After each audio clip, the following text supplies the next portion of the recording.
नवीन आम्ही काही याद्या विद्या काढलेल्या नाहीत. ज्या निवडणुकीच्या 2024च्या विधानसभेची जी यादी आहे माझी, त्या ज्या याद्या होत्या, ज्या मी पोलिंग एजंटना दिलेल्या, त्याच सर्व याद्या मी राजसाहेबांच्या आदेशानंतर प्रत्येक शाखा अध्यक्षांनी दिल्या आणि त्यांना सांगितलं, साहेबांचा आदेश आहे, शाखा नाही आहे, तुम्ही तुमच्या ज्या याद्या आहेत, यादी नाही आहे, तुम्ही लोक आपल्या प्रभागात जावा आणि ह्या मतदारांची तपासणी करा, बोगस मतदार किती आहेत, अन्य काही विषय आहेत त्यांच्या संदर्भात ते सर्व आहे. त्यानुसार माझे जर सहकारी काम करत असताना खूपसा घोळ या मतदार नोंदणीमध्ये जो आयोगाचा निवडणूक आयोगाचा जो घोळ आला तो समोर आलेला आहे.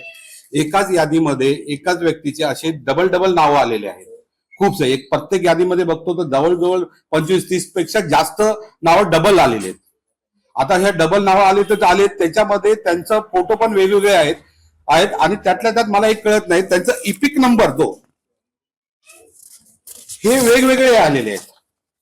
हा जो नंबर असतो हा दोन्ही ठिकाणी वेगवेगळे आलेला आहे. असं कसं असू शकतो?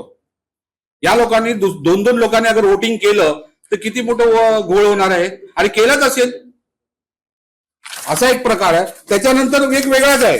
एक मराठी महिला आहे, तिचं नाव आहे भानुबाई, सॉरी यमुनाबाई गणपत कांबळे. तिच्या मिस्टरांचं नाव म्हणजे मराठी झालं. तिचा फोटो बघा, मुस्लिम महिलेचा फोटो आहे. काय घोळ चाललेला आहे. त्याच्यानंतर आम्ही बघतोय एकाच यादी बघतोय, त्या एकच घर क्रमांक एकच आहे, 10 घर क्रमांक आहे. त्यामध्ये उत्तर भारतीय पण आहेत, मराठी पण आहेत, गुजराती पण आहे, अन्य भाषिक पण आहेत.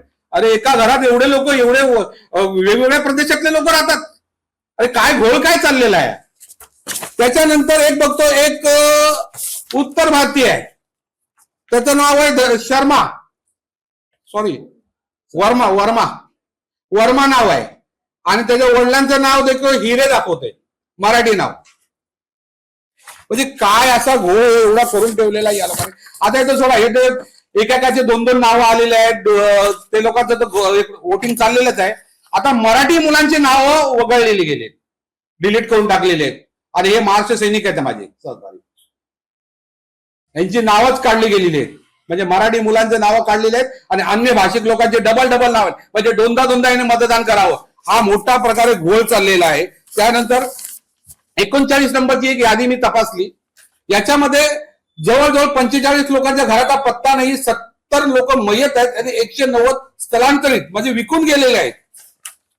190 लोक राहतच नाहीत 20 वर्षापासून. मग कसं मतदान या यादीवरती होतं.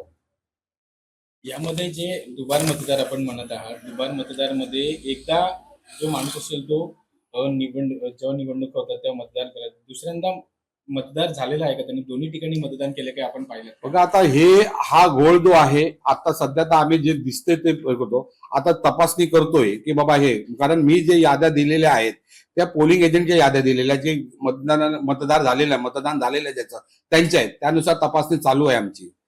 पण जो घोळ समोर आलेला आहे तो आता मी सांगतोय, आणि आता प्रत्येक प्रभागामध्ये त्याप्रमाणे काम चालू आहे.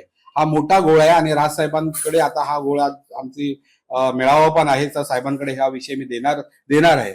पण हा मोठा घोळ आहे, हा असा सहज सॉल्व्ह होणार नाहीये. आता पुन्हा मतदार नोंदणी नव्याने झालीच पाहिजे आणि ती प्रभागनिहाय झाली पाहिजे. महानगरपालिकेला पण त्याचा त्रास झाला नाही, जो मॅप आहे त्या पद्धतीने झाला तर महानगरपालिकेला पण त्रास होणार नाही. आणि हे कंपल्सरी आधार कार्ड लिंक म्हणजे बायोमेट्रिक थम्स लिंक जर झालं तरच योग्य माणूस मतदान करून जाईल, डबल मतदान होणार नाहीये त्या पद्धती. नाही तर हा जो घोळ चाललेला आहे, हा काय जो चाललाय सत्तेसाठी चाललेला आहे, या लोकांचा जो पैसे चाललेला तो दिसतोय आणि तो समोर आता काढलेला आहे. राजसाहेबांनी पण काढला, राजसाहेबांनी आदेशानुसार आम्ही पण यादीमध्ये बघतोय, हा यादीमध्ये बऱ्यापैकी घोळ दिसत आहे. 1 तारखेला तुमचं मोठं आंदोलन होणार आहे, त्याच्यासाठी कसं प्रकारची तुमची तयारी आहे? आता नक्कीच जे चाललेलं आहे, आमचे लोक तर तयारच असतात. साहेबांचा आदेश झाला की आम्ही कुठेही मोठ्या प्रमाणात जवळजवळ 2-2.5 हजार लोक तर तयारी झाले. पण आता आम्ही बघतोय हा जो घोळ जेव्हा समोर आलेला आहे मतदार यादीतला, इतर भाषिक लोक, मुस्लिम लोक काही माझ्याकडे आले, उत्तर भारतीय पण माझ्याकडे आलेले आहेत. साहेब हा मोठा घोळ आहे, असं नाही झालं पाहिजे. आम्ही या मोर्चात नक्की मोठ्या प्रमाणात सहभागी होणार आहे. चांगला म्हणजे मुस्लिम आणि उत्तर भारतीय जे अन्य समाज पण आहे, मराठी तर आहेत रस्त्यावरती होता, पण हे लोक पण बोलले आम्ही पूर्वीपासून या ठिकाणी राहतो आणि हा घोळ कुठेतरी हा क्लिअर झाला पाहिजे. मतदान हे पारदर्शक झालं पाहिजे आणि यासाठी आम्ही रस्त्यावरती नक्की उतरणार तुमच्यासोबत.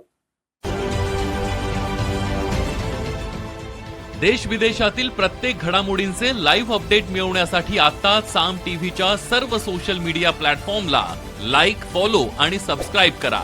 तसंच सर्व नोटिफिकेशनसाठी बेल आयकॉन प्रेस करायला विसरू नका.